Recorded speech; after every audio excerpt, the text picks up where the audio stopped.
This week, we scheduled a movie where the story around it is so much more interesting than the story we watched. And it's super topical. This week's movie is Crater. Returning this week is our brother through podcasting, Karlan. Hello. I'm Matt. I'm Chad, and you've downloaded episode 117 of We Used to Talk About This at Work.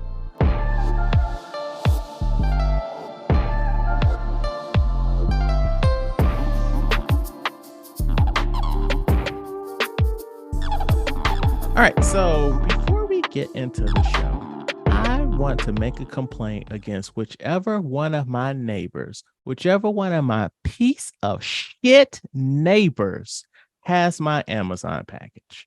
So just to, set the scene here. This past week was Prime Day, and, I bought some stuff, and not everything came in one package. So like I'm getting it in like segments. And so yesterday, time of recording, I get a message through the app saying, "Hey man, we delivered your package." And then they took a picture of, the package on like the stoop. And I'm like, okay, cool. I'll open the door. There's nothing there. I look at the picture and it is a stoop, but I have a doormat. This stoop does not have a doormat. And I'm like, who has my shit? What the fuck? I went to try and like make a complaint to Amazon, but they're like, "Hey, you can't do this until like 3 days after we said it was delivered because it might show up." But I'm like, it hasn't, because whoever got it is keeping it for whatever fucking reason, because they're a fucking piece of shit. Well, because they delivered it to the wrong address, right?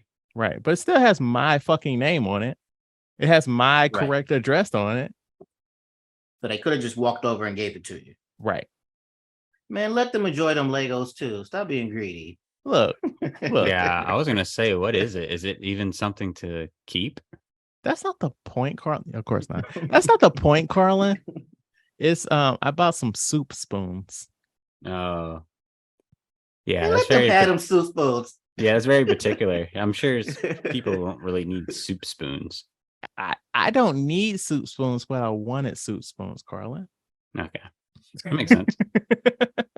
I'm trying to, Can you identify?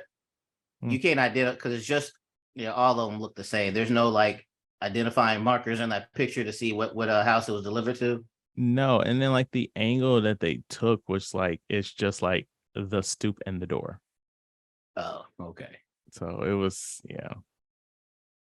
So that's what's partially gnawing at my brain right now, among other things. If you're listening to this and you received the package, please give Chad back his soup spoons. How are we supposed to eat his soup now? Right. This man is not well, okay? He's going to obsess over the like most minute things because he's not well. So don't add to my mania, please. So you eat soup a lot? No, I don't. But one more time, Karlan, one more time. That's not the point, okay? That's not the point, all right? I didn't even need this shit. I have regular spoons, but I was just trying to be fucking fancy. I get it. Well, now everybody go down this thing. What's the difference between a soup spoon and a regular spoon? It's deeper.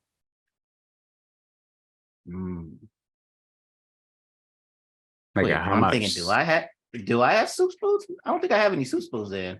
You mean of how much soup you can carry in a spoon? Uh-huh.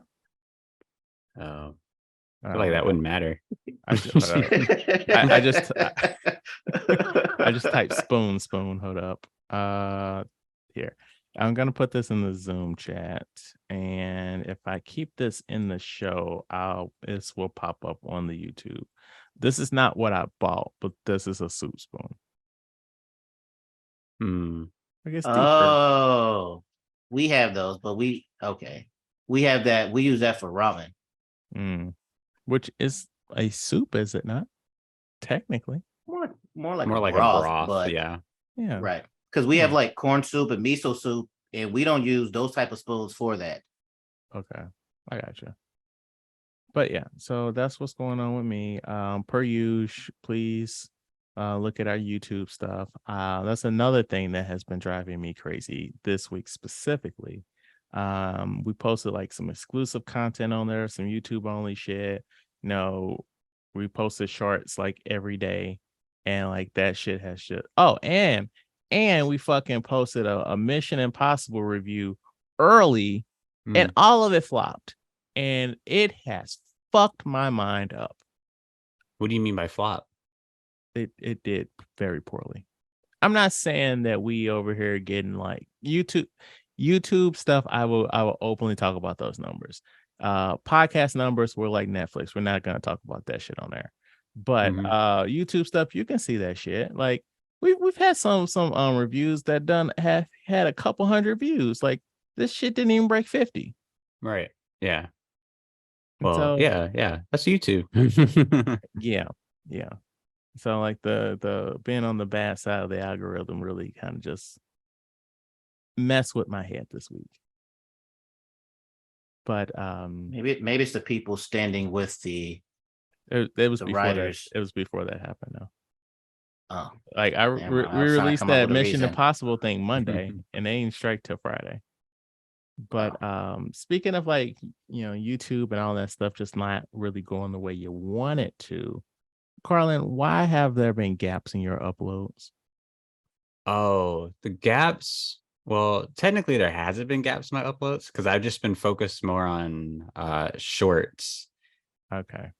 Because I feel like that's a great kind of turnover ratio in terms of getting subscribers. And then I can really, I guess, promote the videos I made that take a long time to make. So I've been doing that mostly and then still making content, YouTube content. It takes a lot longer now because I'm doing like longer videos. Yeah. So on in that same vein, what's going on with like the pod? Because like that has been like gappy as well, man. Oh yeah. Normally the podcast was for YouTube, so more people could just go to my YouTube. But now I'm going to start picking things back up. For whatever reason, why did I take a break? I think that YouTube video I was working on, that's like from the Tribe TV show, took up so much of my time. And then this anime video that I did as well took up a lot of time. So I'm gonna get back into the YouTube or podcast stuff. Okay. But yeah, like when I was looking at your stuff, and I was like, oh wait, I haven't seen like a mainline upload for a minute. I was like, I get it. Like it's that the push to like get the content out is hard. And you disagree, Matt? Oh no, I was still trying to look up that stuff from earlier and I couldn't find it. So I was like, I quit. The push to get content out there is hard, and like I can only imagine like it's just you, where it's like I have Matt, so it's like if I'm like, oh fuck, I don't really feel like this, Matt can take the baton. Yeah. Well, I learned from just YouTube is to just go at your own pace. Don't really worry about what other people are doing, and whatever you're comfortable with of releasing whatever videos at whatever time is what you should stick to. Right.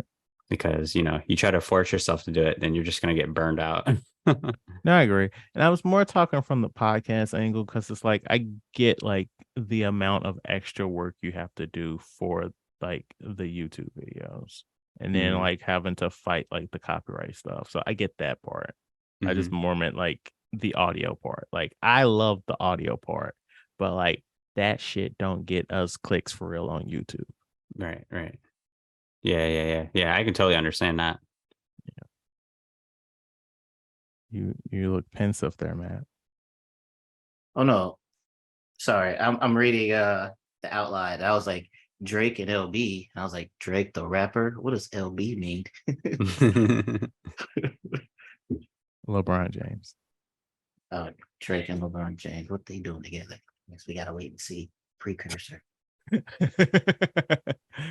But okay, so elephant in the room. Time of recording, it is currently Saturday, July 15th. And as of yesterday, the I wrote it out. so that I can sound smart. The Screen Actors Guild, American Federation of Television and Radio Artists, have gone on strike along with the WGA, the Writers Guild of America. And you are our resident person in the industry.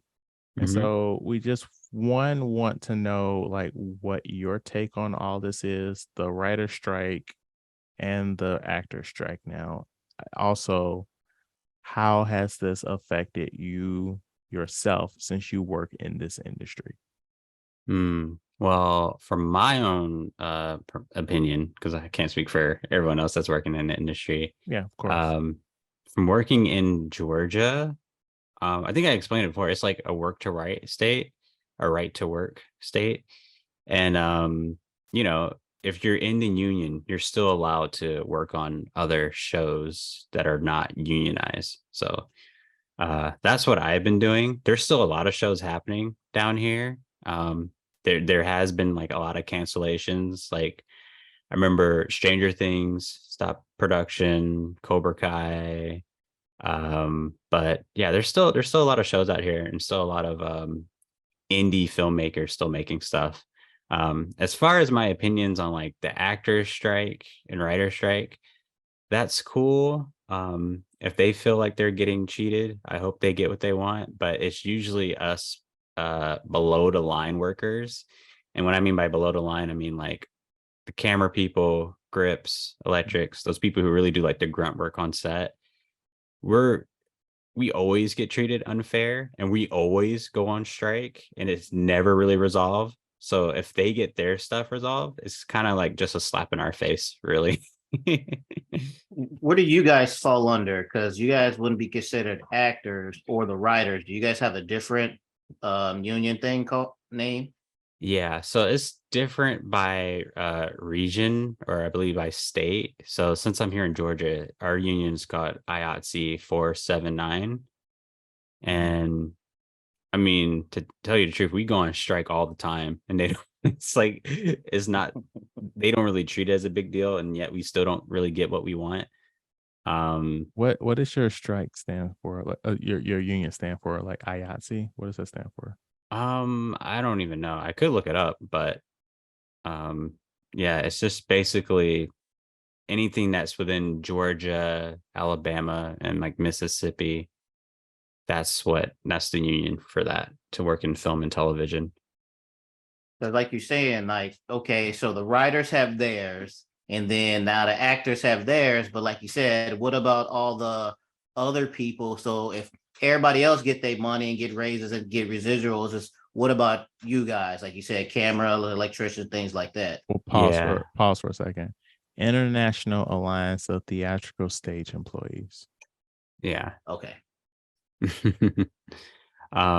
Yeah, it's totally unfair what they do. I remember when I first entered the union back in like 2018 when I first got on The Walking Dead, and I remember after 2 shows on that third morning I woke up early and the best boy called me. He says, don't even bother showing up for work, we're all going on strike because of how they've been treating us. And I'm like, oh, this is good because they've literally been treating us like cattle and the pay is like definitely not worth it.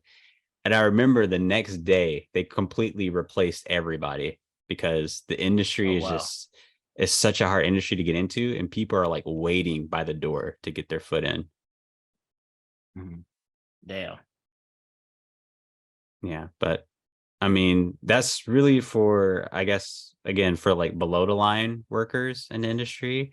I'm sure it's not really the same for the actors because honestly, we look at them and are like, you guys are so lucky for all the treatment that they get. Like I know in their contracts and their union contracts are they're not even allowed to work 45. Like after 45 minutes, they have to take breaks, which sounds like heaven to us. But yeah, Chad, imagine that show job. They was like, hey, after 45 minutes, you get to take a break. I would not be upset at that, but to be fair, I do already. Yeah, okay. but I hope they resolve what they want. I know for the writer strike, some of their conditions have been pretty bad. If I'm not mistaken, down here, I know for like a few Tyler Perry shows, because his hours are always so crazy for his shows. Those writers would be up for like 14, 15 hours in like a little cramped room, just keep writing episodes upon episodes upon episodes.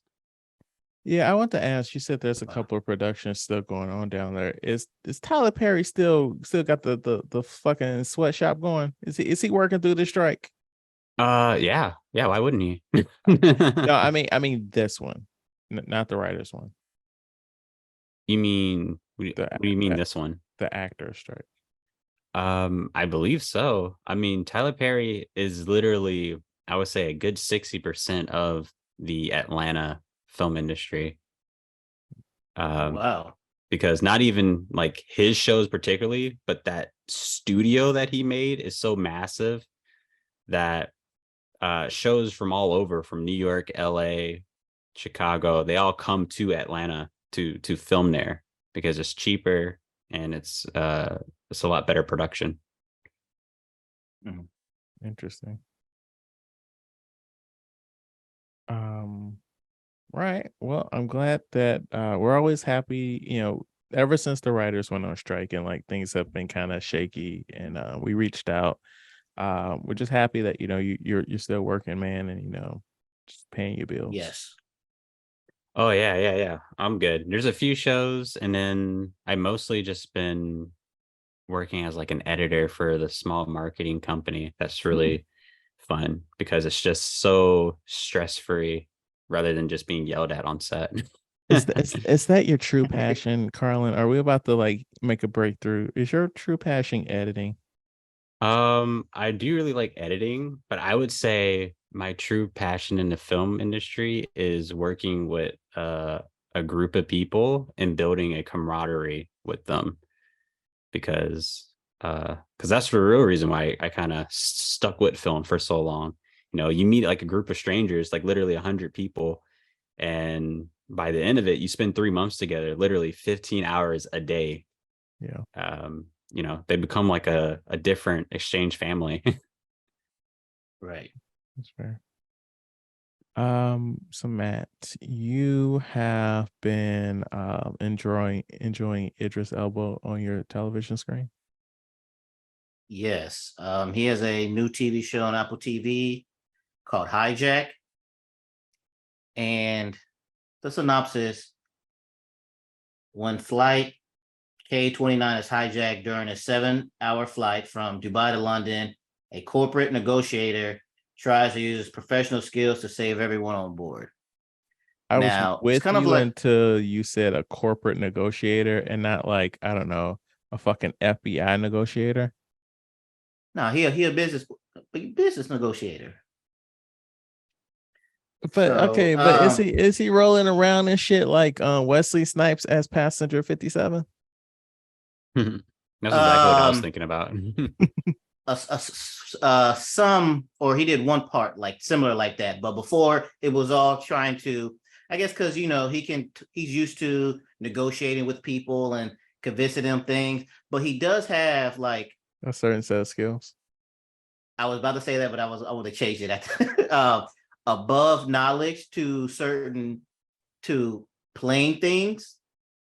So he's negotiating with the hijacker, and he knows certain stuff about planes and when they go on their route, if this happens or whatever. So he has an above average knowledge of that. But this is a TV show and not a movie, so it's giving you a lot of information, a lot of details, good details, but it's I don't want to say this. I don't want to say slowing it down, but it's kind of like, when I read the Harry Potter books, then I seen the movie and I'm like, they're leaving all this stuff out. Well, since it's a TV show, they're adding all this stuff in.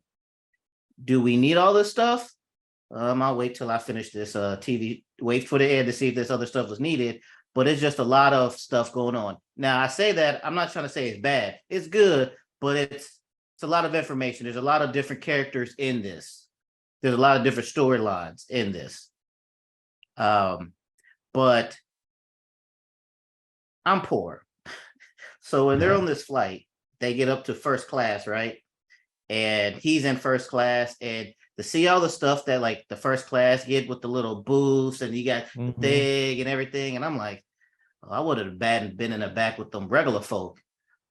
It was nice. And they had like, in Maybachs, they have that star sunroof on the top of the roof.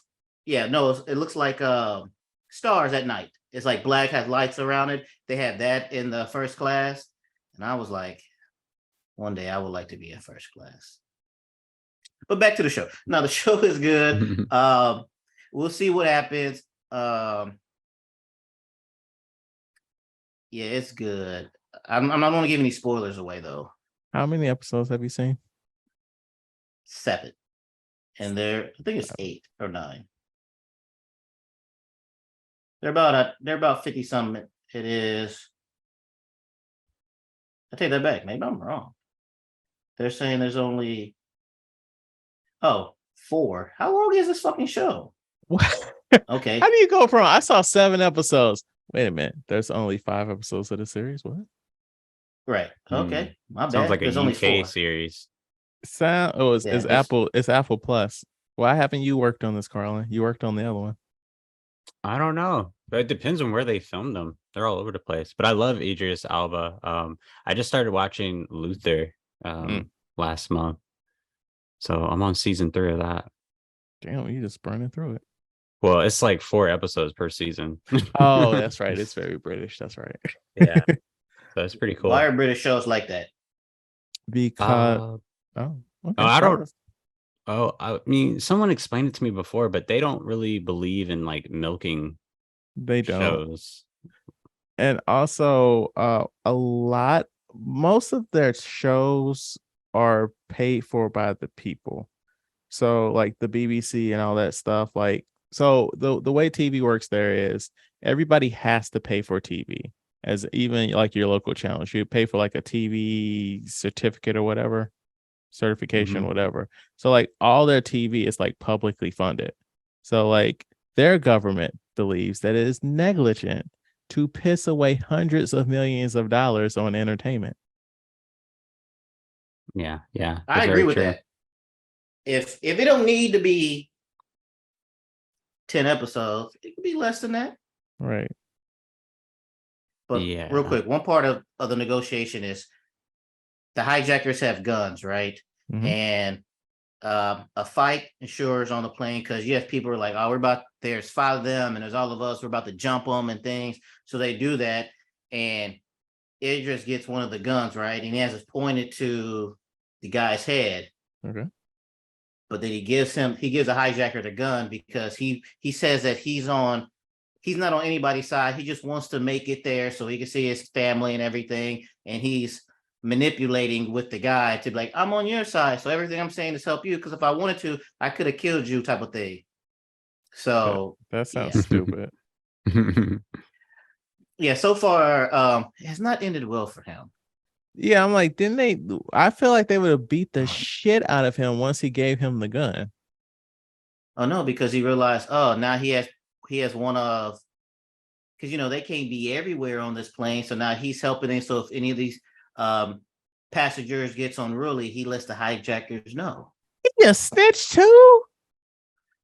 Yeah. And then the other passengers know this. And it was like, there's a guy up there that's helping the hijackers. So he's a house brother, huh? And we know he's not doing it because of that, but they don't know that. They probably thinking the same thing you just said. But we know he's just doing this to manipulate them so he can get safe, be safe, and save the passengers. Okay. Well, I could be completely wrong. We'll see what happened on episode 5, and maybe he is a house. I mean, maybe he's working with them. Yeah, I said house brother, not the other word. Yeah. Right. Have you been checking out The Bear? No, I don't even know what that is. I heard people talking about it. All right, Matt, why don't you give Karlan like a little primer on what The Bear is, and then we can jump into season 2. The Bear is you have a guy who was a culinary person, worked in all these different places. He worked in fancy restaurants. His cousin, brother, his brother had a local restaurant in Chicago. He dies, leaves it to him. So he comes in there and basically he needs to take this little mom and pop shop and, make it better with all his cooking skills and knowledge. That's a simpler way to say it, but this show is phenomenal. Like the acting. It's one of the best shows on TV right now. I bet. What's the main guy's name? What's the main guy's name? He was in Shameless. Jeremy White. It's Jeremy, right?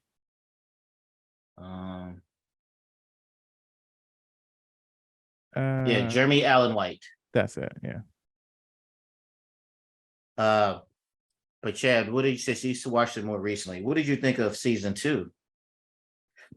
So so I finished season 2 this week and I loved it. Like season 2, so season 1 was basically the main character trying to get everybody on his team. And so spoilers, by the end of season 1, everybody's on his team more or less. And so season 2, they're working towards a goal. And so all of season 2 is them working on this goal. And like some people have to go off on their own little side quests so that they can be better for the overall goal that they're trying to set off. So like one character, he gets sent off to, was it Copenhagen? Yeah, something like that. Copenhagen, Amsterdam, somewhere over there. To tighten up some of his cooking skills. Like another person gets sent to like I think it was a 3 Michelin star restaurant, so that he could work on his not being a host, but like front of like so you got the kitchen stuff and then you got the front of house stuff, so he could work on his front of house skills. And so like those side missions like were just like excellent little one-off episodes. And then like you have like a flashback episode that really gives context to like why the main character and his siblings are the way that they are. And the show is like littered with guest stars. Like I'm watching, I think it was episode 2, and I'm like, Matt, why didn't you tell me that our father figure, Robert Townsend, was in this show? This is a surprise. He just came out of nowhere. I was like, okay, all right, I'm with you. Sadly, he didn't direct any episodes in this season, but oh, cool. He did not, but he's in a few episodes in season 2, and like just other people that's just like, why are you in this show? Like, what is happening? Or like other people where it's like, nah, you're pretty hot right now. You're like an Oscar winner, so it makes sense you're here. And like, this is an amazing scene of television, very subtle. I loved it. I'm sad the way the season ended, because season 1 ended like on a more positive note and season 2 ended like very sad. But whenever these writers and actors get their deal, I look forward to season 3. So let's see, it's 2023 now. So probably what about 2025, 2026? Most likely. Yeah, maybe. But I want to highlight a specific episode. Episode 6, Fishes, the Christmas episode. I'm surprised that you like that one and not 7. 7 was where he goes to learn how to be good at the front of the house. Oh, I love that one too. But 6 with Jamie Lee Curtis and everything. You just gonna put it out there? Yes. Yes, Jamie Lee Curtis. And the reason why I love this one, I think more, is because I love the camera work, because it kind of like just followed them around. So it kind of looked like it's real, like a real conversation and everything, like a one-shot thing. Also, that episode was recorded on film. Oh, but like when I love that episode. Like as soon as I got done, that's why I was like, I messaged you and I was like, are you watching this? And you were like, no. And I was like, oh man. So then I messaged Rachel and I was like, Rachel, you're watching this? And she was like, yes. And then so we had our own conversation about this. That's funny. I have a question. How long are like I guess like the show, like inside the show, like these characters that go on the journey and they have to learn certain things at restaurants? Are they learning it for like months or like years? So it shows that time is passing. On the one where the guy went to Copenhagen, he was there for a while, but it's not super clear how long he was gone. But the guy that had to learn how to do the stuff front of house, he was gone for a week. So that A episode takes week? place over a week. That's that's hilarious. I would imagine like if you work at a restaurant, because I watch like a lot of like kitchen shows and stuff like that. Mm-hmm. Culinary is like another military. Yeah, and once more, he's not a chef. So he just needed to work on like basically the point of this character is what we call rough around the edges. Mm-hmm. A And hothead. yes. And the point of sending him away was so that he could not so much be humbled, but he could understand, like, hey, man, like, you're in the service industry and like we are doing this for other people. And like he had to learn like the true value of what it is that they do. Why don't you just hire someone else? Say that again? Why don't they just hire someone else? No, so the point There's that two that's points on that's that. 2 points. okay. The first point is that's their cousin, and he was part of the original restaurant. Two, they do show it throughout the show that it is hard to hire people in the restaurant business because they were trying to hire new people, but either restaurants kept closing, they wouldn't give up people. Like in Chicago at the time or whatever, there was no people to hire. Because But remember at one also point like she the tried.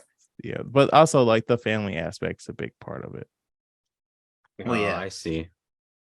But the timeline thing also, season 2 is they're renovating their restaurant and they have a deadline of whatever date it was. So they're not in these little side adventures for years because they're just trying to get their skills up to get to by the deadline when the restaurant's supposed to open, they'll be good to go. So it's like weeks and months maybe if these people are at these Yeah. side quests.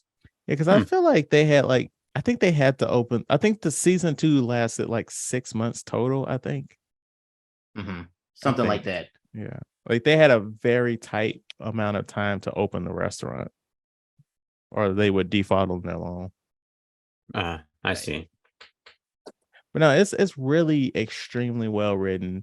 Like the guest stars are like super fucking thoughtful. Like I was feeling some stuff when I got through with the Christmas episode, but like I was almost crying at the end of the next episode. Like when that character it ends with that character having a very heartfelt conversation with I'm not gonna spoil it, Matt, an Oscar winner. And like the whole theme of the episode is every second counts. Mm-hmm. And that the same phrase they show the text of it at the beginning of the episode and it ends with you looking at that text and you have a different context of what that phrase means from when you start the episode to when you end the episode. Pushing forward, I caught a screening of a documentary yesterday called Black Ice. And I thought that I was going to be leading the charge on this conversation, but we talked to Karlan a little bit yesterday, and he was spouting all the fucking facts. And I was like, I did not expect anyone to give a shit about that. I saw this movie.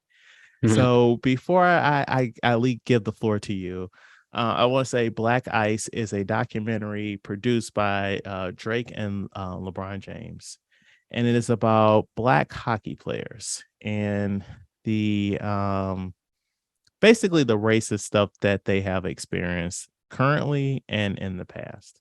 So it mostly takes place in Canada, but a lot of the really good hockey players like work for the NHL or previously worked in the NHL. Mm-hmm. And I didn't really think about it because, like, yes, I was aware that there are Black hockey players, but I really didn't think about like women play hockey too that are also black. And it is some baddies playing hockey that are also black. So I just want to call out what up? Soraya, Soya, Tinker. Tinker, yeah. And then Yeah. what's the other one? Sarah Nurse. Yeah. Very yes. So I follow them on Instagram now. Yeah, you're late to the party. You're late to the party. Hey, I don't mess with hockey because Wait, it's like whoa, you guys said that too fast. Slow it down. go to the group Who are these chat people from again? go to the group chat from yesterday on Instagram. Oh, Yeah. Yeah. Sarah Nurse is one of them, part of the legendary Nurse family. Yeah, so you were talking about them. Elaborate. Who are the nurses? So the nurses are just a family of athletes. I guess it kind of starts with their stepdad, who's like Donovan McNabb. Um, Oh, which obviously he's not like their blood father, but yeah. I mean that still counts for something. I believe the oldest brother is Darnell Nurse, who is a defenseman for the Edmonton Oilers, and he's really good. Then you have Sarah Nurse, who is, I believe, the second oldest, and she is I believe she plays center in hockey. She plays professionally in hockey. She's probably one of the most famous female hockey players. She's been on the cover of NHL 22 or no 23, which was the latest NHL game. She is the Wait, only. can you play as women in the NHL game? You can now because they put the Olympic teams on there, Ah, which is cool. Which they did that for her, and she's the only, if I'm not mistaken, she's the only Black woman to ever win a gold medal in hockey. I believe it. Yeah, They which is didn't pretty really cool. they didn't really make a point of that, but I believe it. Yeah, which is cool. And then they have their cousin Kia Nurse, who plays in the WNBA, who's really skilled and talented as well. So, and then their little brother is in the juniors, which is kind of like the development league for the NHL, only for like teenagers because they're not old enough to play with the grown men yet. Yeah. So yeah, he's in there and he's really good. So yeah, the family is just super athletic, super legendary, and well respected in the culture of hockey. But yeah, the hockey's a really cool sport. Just absolutely terrible culture behind it. Terrible culture, and it just got worse. Like last year, it probably hit like rock bottom. Oh, when the dude came out with the allegations. Oh yeah. Yeah, Absolutely horrible. that was like one of the first things in the documentary that it was brought up where one of the players in the NHL he called out his coach and like there was a whole hoopla on that. And then like they were interviewing some of the other players and they were like people that's playing now and they were like I stand with him. Like I've gone through the same stuff, but I'm also not really happy because now I'm gonna get asked about this stuff and I don't want to share my stories. Right. Yeah. It's just a terrible culture problem. It's the reason why hockey hasn't really grown as a sport since like the 90s. It just kind of just stagnated. And but again, I don't think the people who are in charge of the league care really too much. They just stick to their fandom and they Yeah, just keep it to there. like NASCAR. Yeah. Yeah, I don't know anything about NASCAR. Wait till the documentary comes out. With its black tires. Yeah, that would be great. Like that. I just looked up Sarah Nurse, and I like Mhm. to apologize. I was unfamiliar with your game.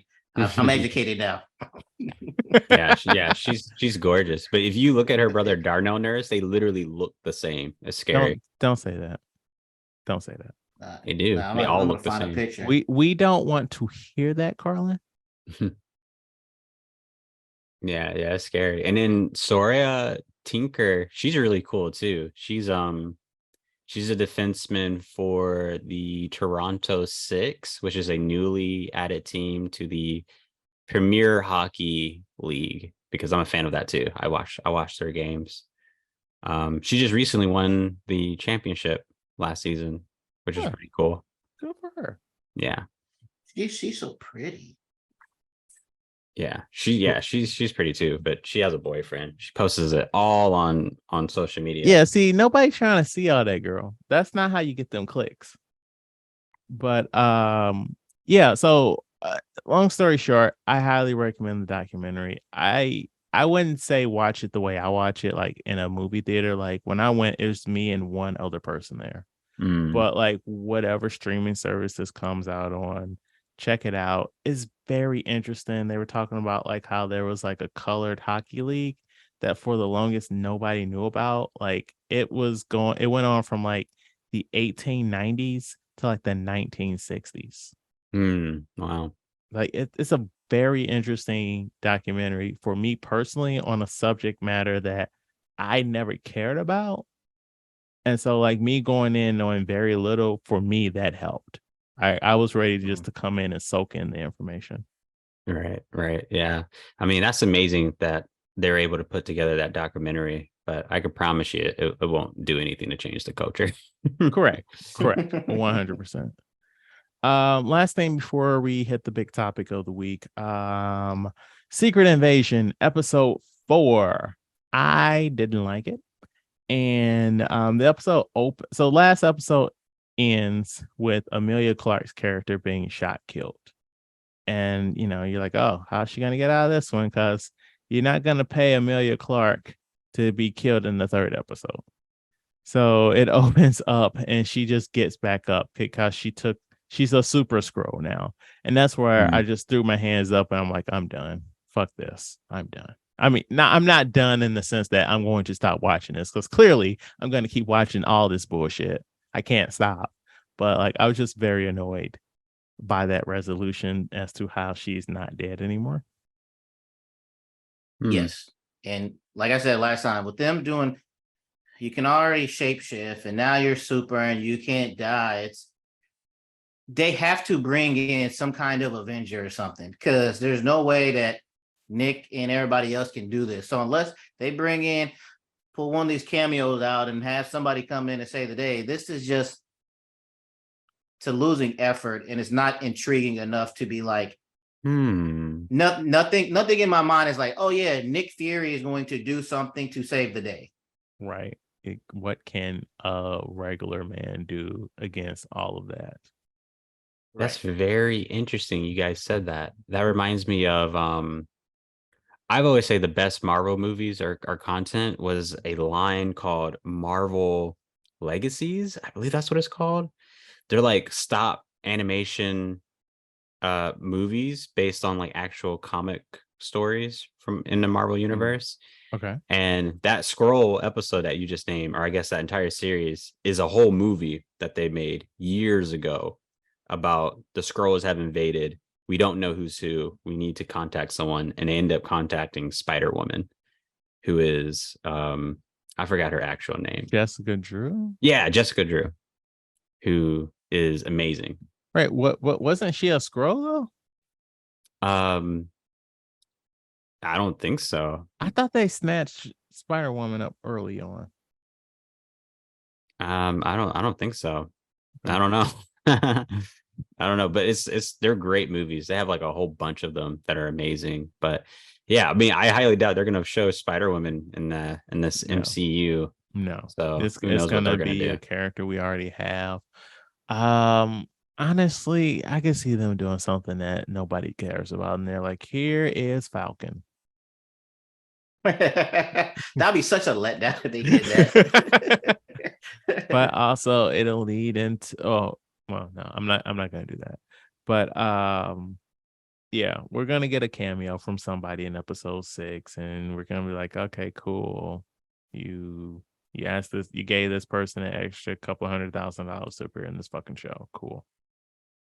Well, what are they doing? Because I remember I read that one thing that was from whatever article saying that this Invasion or Secret Scroll TV series was like the lowest watch of like all the MCU shows. The problem isn't that it's a bad show. The problem is, as a whole, people are tired of this shit, so they're just not even giving it a chance. Yeah, well, that's what I'm writing in my next review, which It's about romantic comedies, but I touch on Marvel and how they're kind of just old and played out. Yeah. I Do don't you know, man. believe? Do you believe people still feel the same if there was no TV shows? Because then you have enough time between movies to I have a clean palette. I feel like while people would not have liked Ant-Man as much, this third one, I feel like it would not have gotten attacked as hard as it had if we hadn't had to sit through 3 years of TV shows. That's where I after watching this episode, that's what I thought to where it's just an overload, and if you're not providing good content, then sure you're gonna have people like us who will go through the ride because we've been on this train for so long. Like you can't jump off of it. You jump off of it and then you try to get back on. Who are these people? Why we're doing this thing? Type of stuff.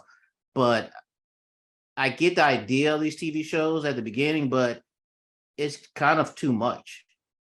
And also, they aren't really committing to the actual idea of you need to experience all this, right? Because like you don't have to watch a single TV show, and yeah, you might have some questions, but you could have just went into Doctor Strange too, right? They aren't making these TV shows matter enough to the overall MCU, in my opinion. Right, because because you didn't need to know about. Yeah, you're right. Because when they come up with Marvels, they're going to explain who Miss Marvel is and everything, so you wouldn't have to watch the TV show. You're right. You're right. Right. So, like, again, what is the point of any of this except to sell subscriptions to Disney Plus? And I guess we can get into it now before we actually. We're gonna do the fucking motions of the show, and then I want to talk about this shit as a whole because, like, that's part of the reason why we're doing this movie. So this week we're discussing Disney Plus original movie Crater. You were born here, raised here. This dome is the only world you've ever known. There's a place just off past the Eastern Ridge. Right there. Dad, what are you talking about? You'll see. Get out there. All right. So yeah. What the fuck is this landscape that we're in now, right? Where we have all these streaming services that puts all this money into this content that you watch or you don't watch. We're paying $10 a month to watch a show you spent $50 million on, or a movie you spent $50 million on. How are you getting this money back? How are you advertising this stuff? Not to say this is a good or bad movie yet, but like, why would you make this movie that we watched, Crater, with no real recognizable stars? Like, okay, Kid Cudi is in it, but not really. And the young lady that's in it, she's spinning stuff. But outside of that, this is an unknown cast. How are you going to get kids to click on this if there's nothing recognized? It's not like part of a book series or a video game or anything. Like, how would you get a kid to click on this? What's the movie? The movie we're reviewing this week, Crater. Crater? Did you not watch the movie, Karlan? Wait, crater as in like a crater from an asteroid? Karlan, did you watch the fucking movie? No, I didn't watch the movie. I sent you all the shit. I'm looking it up on Disney Plus now, and I don't even see it. Motherfucker, that's the point, Karlan. That's the fucking point. Crater. I sent you the link, Karlan. What the fuck, man? So no, the reason we're watching this movie is because Disney Plus removed it after 1 month of being on the app. Because I'm assuming no one fucking clicked on it because it's not a intellectual property and there's no real names in it.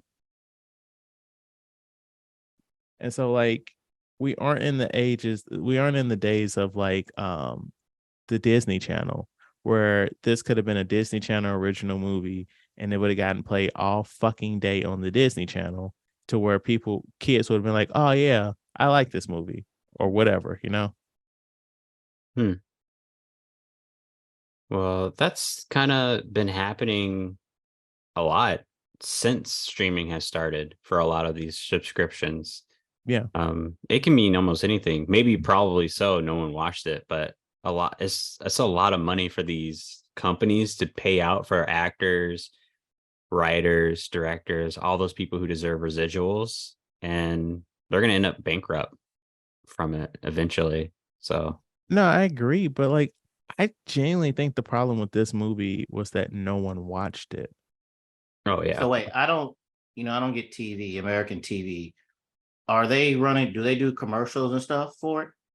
So they do commercials for streaming stuff, but the real question is, who watches commercials these days?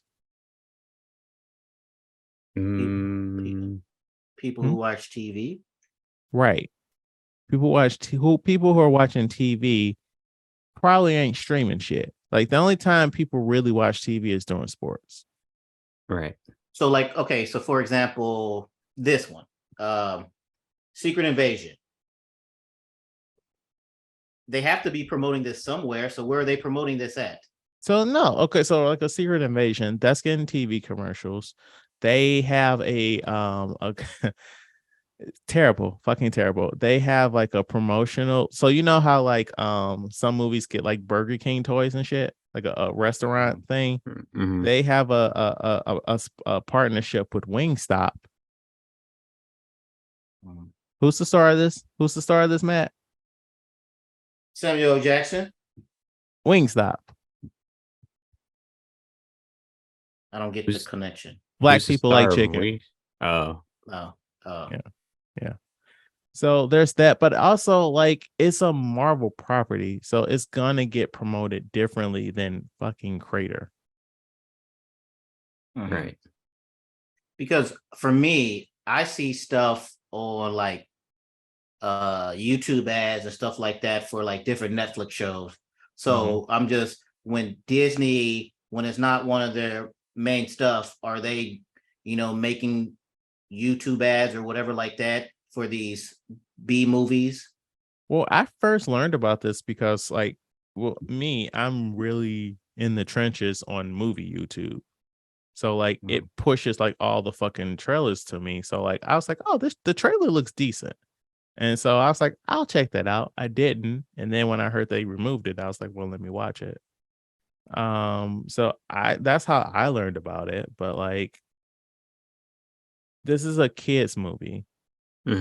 Are kids looking at YouTube like that? Are kids in film YouTube? Are kids watching the shit that you need to watch to like I guess if since this is a kids movie, you would want to like promote it like on the Disney Channel while you're watching like whatever people watch on the Disney Channel these days. But it's like, are kids watching shit on the Disney Channel anymore? On the channel? I don't know. No. Yeah. So it's like, where do they have an app? I mean, they want people on Disney Plus. That's the problem. Right.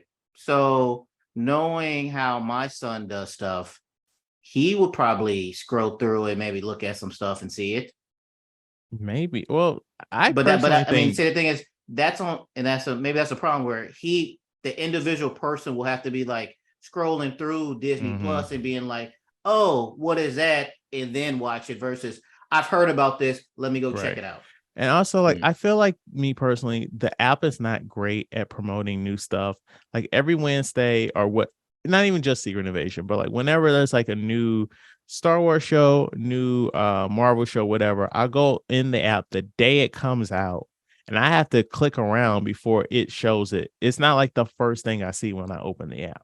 And that's where Netflix is on top. Netflix, if it's brand new, Netflix will have that at the fucking top of the list. It's so messy on Netflix though. It has the top stuff. Well, for my, Japanese stuff. Maybe it's different, but that's like the top stuff. Then it has Netflix only, and I like how Netflix has their stuff set up.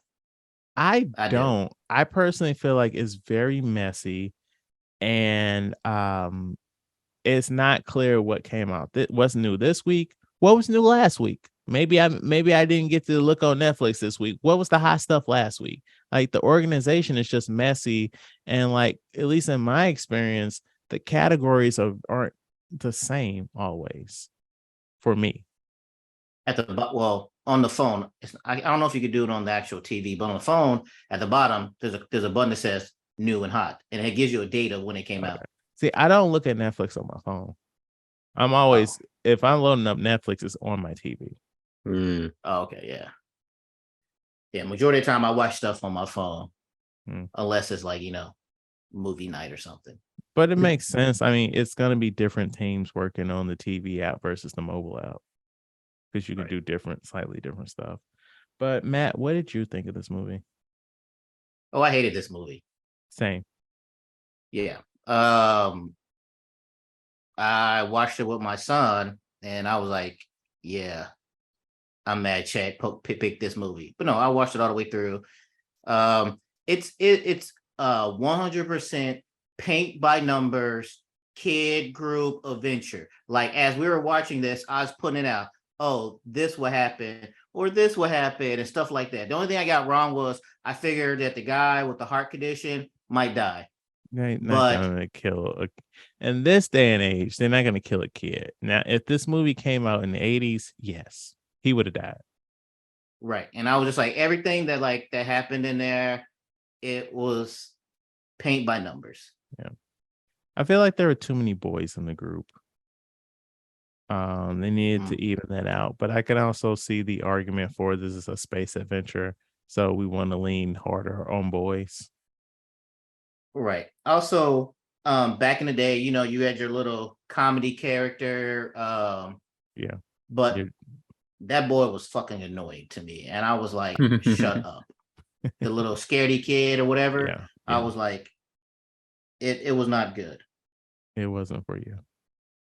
Not at all. No, I didn't like it. I didn't really feel like tone's not the right word, but it's just like the aesthetics felt off. Where this movie set in the I guess it's like 2020. It was like the 2300s, the 2400s, or whatever. But like the wardrobe looked like stuff that you'd be wearing now, and it's just like some of the tech didn't make sense in my opinion. And I'm just like, we couldn't have thought this universe out a little bit better. And then it's like, nowadays you have to have these messages of like, hey, we can't be wasteful with the environment and, workers' rights and all this stuff. And I'm not saying that stuff's not things that we should address in children's media. I'm just saying, like, I didn't really care for the way that they tried to bring it up. Oh, okay. We're going to get a kids review. Matthew, what did you think about Crater? I thought Crater was a good movie, but I feel like in the movie there were too many sad parts. Like there was like a lot of like sad parts. Like I just felt like they could have just put all the sad parts in one part, or they could have like not put as many like sad parts in there, because it's like the movie is like, I felt like without the sad parts it could have been like better. What was the sad part? Well, like showing clips of like his like flashbacks to his dad. Yeah, flashbacks. I felt like there's too many flashbacks. I feel you on that. I was surprised that they came out and said and just made it clear why they were showing those flashbacks, like with everything with his dad. But something that I was thinking about when I finished watching it is that the structure of this movie feels like a movie for grown-ups. I'm not saying this movie is for grown-ups because it's not. But what I'm trying to say is this is a kids movie. And so I personally feel like there should have been more action. There was a lot of dialogue in this movie and not a lot of action parts. And that's not your the audience that you're aiming for don't want to hear all that talking. And what did you think? What did you think about his father telling him to, go to the crater? And what do you think? And then once he found in the crater, I thought that was whack. It's not what I thought. It's not what I expected. Because basically, we're doing spoilers. So basically, his father tells him why he's alive, that, hey, you need to go to this crater, blah, blah, blah, blah, blah. So then his father dies, and then he goes to this crater. But then when he gets to the crater, it's his mother's ashes with a picture of them. So I was just like, why would you have your son go to this crater just to get his mother's ashes? That's not that wasn't the point of it. He wanted he knew. I know he wanted him to see the whole thingy, but like, I just thought like there was a better way to do that. Why couldn't he just take him there himself one time or something like that? Because the working conditions, man. Like the whole point of the movie is that they are indentured slaves. No, I get that, but I'm saying, I guess because I'm thinking about this as an adult type of thing. If you have 5 kids can go out here one night and do some things, if his father really wanted him to see this, he could have made it happen too. He had to work, man. They don't get days off in the mines. Yeah, but you said you enjoyed it though, right? Yeah, I enjoyed it. I thought it was pretty cool. He's a kind reviewer, man. He's not us. He's not jaded by all these reviews. We hate movies, MJ, but we keep doing it. Because we're looking at it in different eyes. Yeah. You hang out for it. No. Hang out for a second. What do you think the Rotten Tomatoes was of this movie, MJ? 85. You're too kind, man. Matt. 70. 64. It's right on not par. Bad. Yeah. I think I gave it 2.5 on Letterboxd. There is a good movie here. The ideals that they had about like the society and like how they were like, oh yeah, we're gonna build this up, it's gonna be nice, and then like they were like, actually, never mind. Some of that stuff was interesting. Yeah, it could have been the foundation. Yeah, like you said, foundation had some promise. Execution, everything else was not good at all. So we're not playing a game this week, but I just got 3 facts. The script was initially purchased by 20th Century Fox in 2017. The film had an estimated budget of $53 million. And lastly, the film was released on Disney Plus on May 12th, 2023, and was removed from the service on June 30th, 2023. So, 2 questions. Well, I guess no, 1 question, because we kind of talked about this other one. So 20th Century Fox bought this movie in 2017, the script. If they would have released this in theaters in 2018, do you guys think it would have done well? Now, I'm not saying we released this movie in the summer where it would have gotten killed. I'm saying like in the fall or the spring. I would say, yeah. And on the still, we're going to keep the $50 million budget, mid-range movie in the theater. It's clearly a kid's movie. It actually gets fucking promoted. Well, I say, yeah, it would, because promotion is the key. The kids seem to enjoy it. So if it had the right promotion and people went out there and saw it, for kids, they seem to enjoy this movie. Yeah. And also the landscape was very different. Like COVID has trained so many people to just watch shit on Disney Plus. Like everything's flopping right now, and I fear Mission Impossible 7 is not going to do well. It's tracking very badly right now.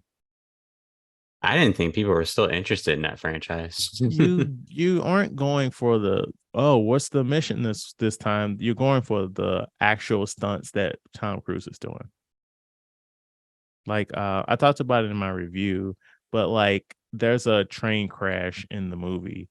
They acquired land, they built tracks, they built a train car, and they drove it off a cliff, a Oh, real yeah, I've seen train. that. Like we don't do that anymore. It would just be terrible looking CGI. Mm.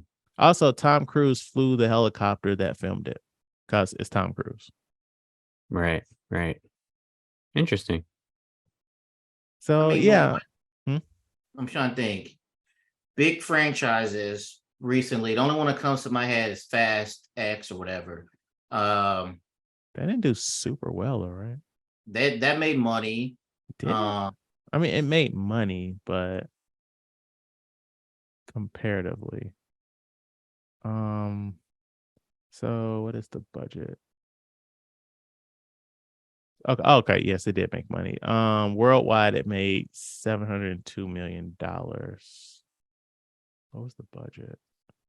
Thanks for being on, MJ. Thank you so much for giving the young people's perspective.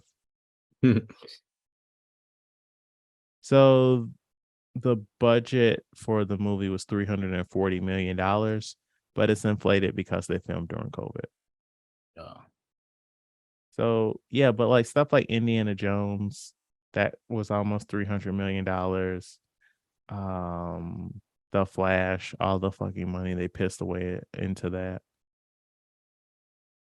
I think they released the Flash just because they're like, we have to do something with this. They can't just shelf it. They spent so much money. It probably would have been better if they did shelf it because they still had to turn around and spend all that money on promotion. Mm-hmm. And then like I thought the main reason was because that is affecting everything going forward. What do you mean? Like like the overall in DCU. Yeah. I mean, you don't really need that movie to reboot the series, though. Oh. I mean, you don't really. You could just be like, and here's a new Superman. Go. Yeah. Okay. Isn't that what they're doing anyway? Yeah. They still have like a bunch of stuff coming out that kind of that universe never made sense. Blue Beetle and Aquaman. I hope Blue Beetle does good. I wanted to, but I don't think it will. Like I forgot that movie was a thing. I keep forgetting it's a thing.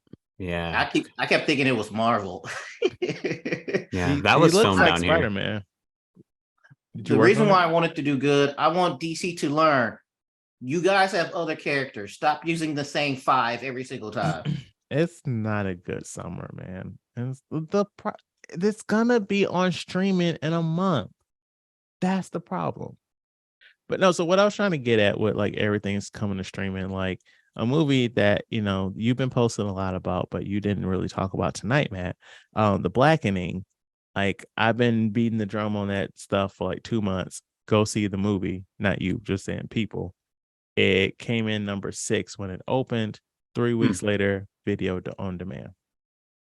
and I'm trying to think of a way to say this, and I'm like, maybe it's got to be word of mouth because that's it's a great movie. So maybe it's got to be one of those things where once it comes out, then people get word of it. But I don't know how much other promotions and things they did for this or whatever that people didn't go out and see it. Yeah, but no, it's worth it. I will say, I really wish DVDs and stuff mattered still, because like that movie would have cleaned up on DVD and Blu-ray. And it's like 100%, like you said, you need to see this with Black people. Yeah. Yeah. You need to see this with Black people. But yeah, that's just our little soapbox on the state of the entertainment industry these days. Appreciate you coming on, Karlan, and giving us your perspectives on some stuff and updating us on your life, man. Yeah, anytime. Please promote your stuff. Yeah. Anyone wants to hear from me, because I just do a bit of everything, you can check me on my YouTube channel, Starfighter Reviews. And then I also have a podcast, Starfighter Full Movie Podcast, which I'll definitely put out another podcast episode pretty soon. Yeah. Yeah. It'll be fun. This next video I'm doing for YouTube is going to be about romantic comedies, talking about the golden era of romantic comedies and how it kind of died off, or if romantic comedies have died. So when you say golden era, do you mean the 90s with Sandra Bullock and uh, Reese Julia Witherspoon? Roberts? I was thinking Julia Roberts, but yeah. Yeah, but that's interesting you say that, because I talk about all that and I say that I believe that the golden era of rom-coms started in 1999 and ended in 2013. Interesting. Yeah, because even though, and I was arguing with a friend about this, because even though you had women or movies like Pretty Women, what was another huge one? When Harry Met Sally. I think that was the 80s, but yeah. Yeah, like you just had these romantic comedies that made so much money, but they were so scattered. But Rather than also, stuff was in the theater for so long back then. true. The Yeah, retention. that's very true. But in 1999, the romantic comedies that came out, it was literally like every other month was like another movie that completely changed the genre and how we looked at things. Banger after banger. And I appreciate, like, it's the same thing. They're all formulas, but like they deviate slightly. Very slightly. Like Miss Congeniality, let's go. Was that 99?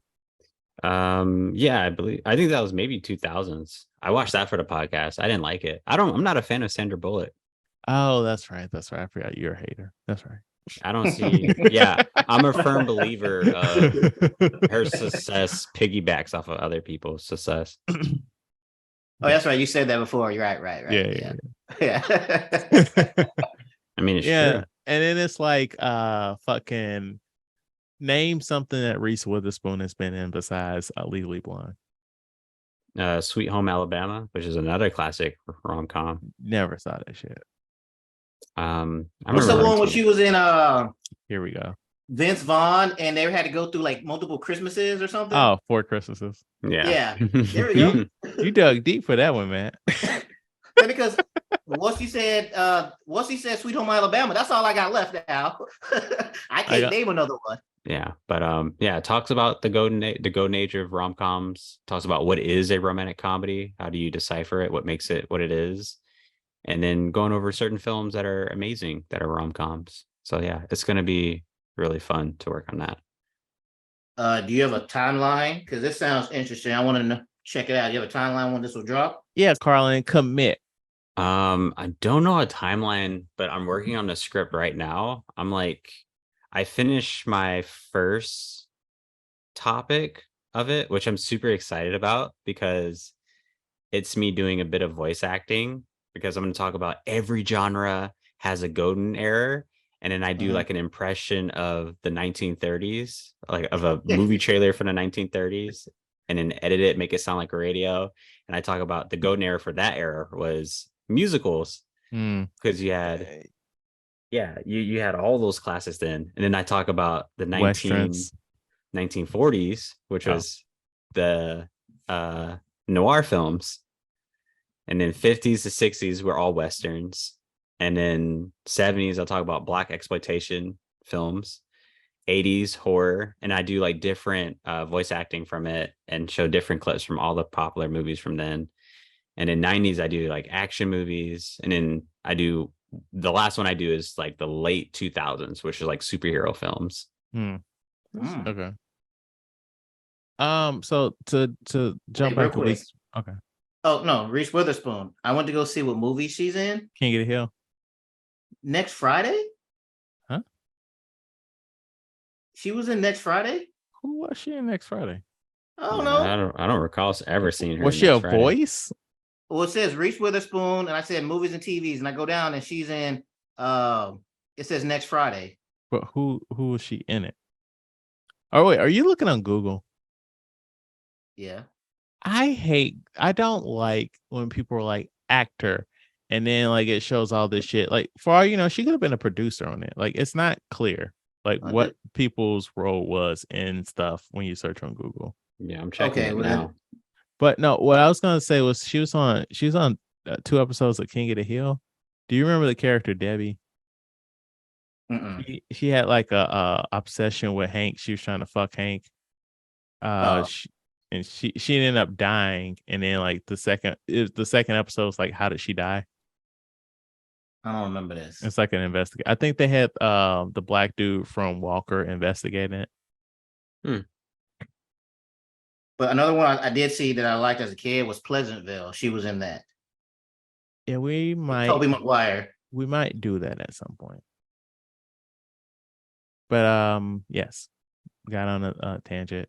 Thank you so much for listening. Please like, rate, and review our podcast on your platform of choice. If you have any feedback, please email us at weusedtotalkpod@gmail.com. Follow us on YouTube, Twitter, Instagram, TikTok, Threads. We still don't know. And We Used to Talk Pod. Follow me at Letterbox on as BOW1213 and Matt at Mr. King 0257. I'm going to do my very best to have next week's episode come out on Wednesday. And hopefully, if the stars align, it would be Barbie. If the stars align. Otherwise, you didn't hear this because I cut it out. And like always, I don't know if this was a good episode. I don't know if it was a bad episode. But whatever you think about it, talk about it at work. Thank you for listening.